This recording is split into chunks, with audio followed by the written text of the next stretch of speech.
I hope it comes across at home, but these pictures we've got around us are so vivid in the studio. These are white storks. They were extinct in Britain for more than 600 years until they were reintroduced to Sussex 6 years ago. Since then, they've gradually spread across England and Derbyshire.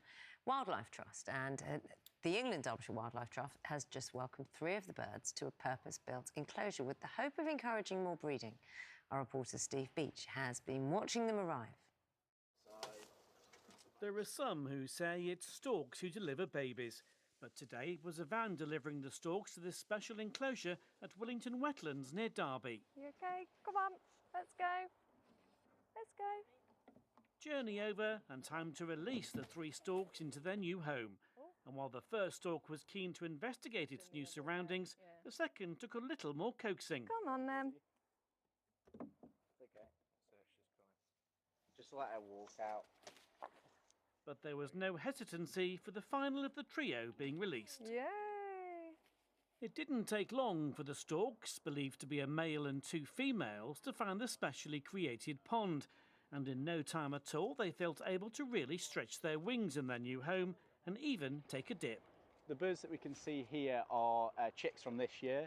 So amazingly, this species will hatch from an egg in, say, early May, as these did. And within about 12 weeks, they're adult-sized birds. Conservationists are working hard to protect the birds, and that includes ensuring human visitors don't expose them to the much-dreaded avian flu. The storks are based here in this enclosure. Of course, safety is really important, so there's netting all around to make sure that predators like foxes are kept away and the storks are kept safe. I'm the lead volunteer, so I'll be helping with other volunteers where we'll be feeding daily the birds twice a day. Quite intense, but also checking on the welfare of the birds and making sure that the enclosure is still safe. It's hoped that in time these new arrivals will breed, allowing a bird which was once common in the UK to re-establish itself after a 6th-century absence. Steve Beach, BBC News. Very pleased to say Katie Last from the Derbyshire Wildlife Trust joins us now. Morning to you, Katie. Morning. Are you a stork talker?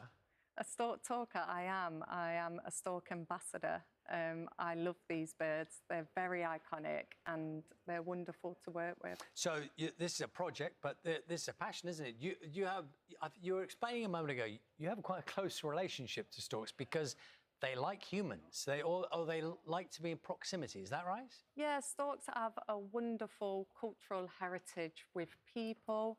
They're embedded in folklore all across Europe. And so they bring fascinating stories, historical stories with them. Tell you one. So, you know, it's common in villages in Europe as the birds fly back in spring to kickstart their breeding season, that if a stork doesn't nest on your house or near your house, you're deemed to have bad luck.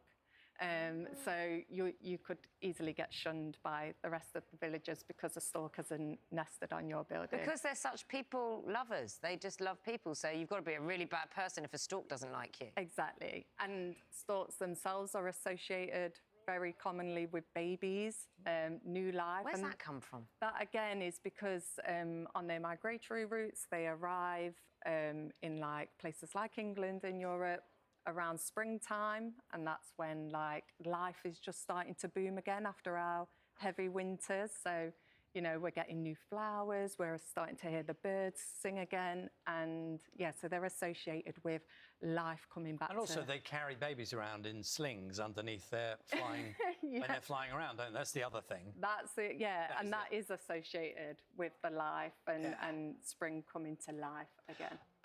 Why there's something very...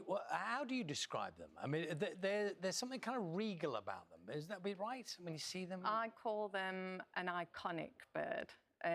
They're so easy to spot in the landscape, and that is wonderful for us because, you know, the idea of getting these birds back into the landscape, nesting back in the Midlands, you know, after 600 years, you know, they have a great opportunity to reconnect and inspire people to nature again. How can we help then? Like, help you, help them?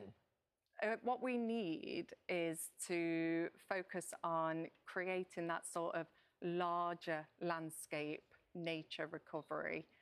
So what we're thinking about is these birds move through our landscape, and so we want to have more areas for them to forage, to breed, But and feel safe. individuals can't do that. Can't do much about that. I mean, you can support like wildlife trusts or whatever, but if you know a stork is nesting or could nest near you, what can we do to kind of, because if they like people, what can we do to encourage them? Yeah, it's all about giving them space, basically. They love to be near you, and What you do know, they do? Do they physically go up to people? I wouldn't say they come running up to you, but they're not. You know, some birds are very elusive. If they spot you, they immediately hide, like the bittern. But these birds, you know, they've even been known to follow farmers as they're cutting their grass. You know, they'll follow behind, picking at all the food that the farmers have left behind, sort of thing. And yeah, they're not too fazed by you. So it's just that mutual sort of respect with the birds. You know, they're happy being in your presence, and you know, you should really enjoy being in their presence as well. What natural predators do they have?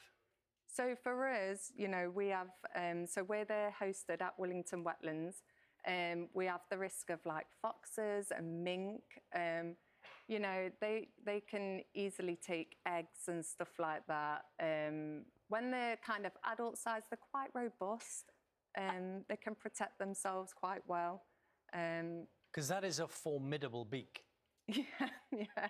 Particularly that one that's coming in the back of your head there. But yes, that is a formidable beak. They're hardy birds. You know, they come, like, they're migratory birds. They come from the likes of South Europe and Africa. You know, the species in those countries. This is the release of them. How well do they adapt to new environments? Yeah, they're very adaptable.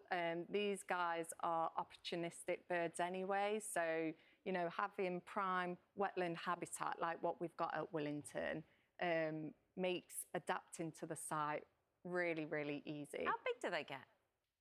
So these guys are 11 weeks old. Yeah, so they've been bred by our partners, Celtic Rewilding, who are kind of our expert sort of company that have supported us through this, made sure that we've followed evidence-based protocols. So how big do they get? So yeah, they probably get to, about the size as what you're seeing. Yeah, now, you know, they can come up to about here, yeah. I thought you were joking. No, I thought you were joking. That's like a zoom in. Yeah. No, yeah, these birds, they're iconic. You'll see them gliding in the So if you're saying they're coming up to there on you... Yeah. Ish? Yeah, you're a bit taller than me. Oh, thank goodness, someone. So what was that, 3 foot? Probably, yeah. Do they make a noise? So they have a wonderful noise. What's it's called clattering. So they can, so what they'll do is flick their heads back and start clattering their beaks together. And that's a sign, you know, that they're quite comfortable and they're quite happy with each other and in the surroundings that they're in.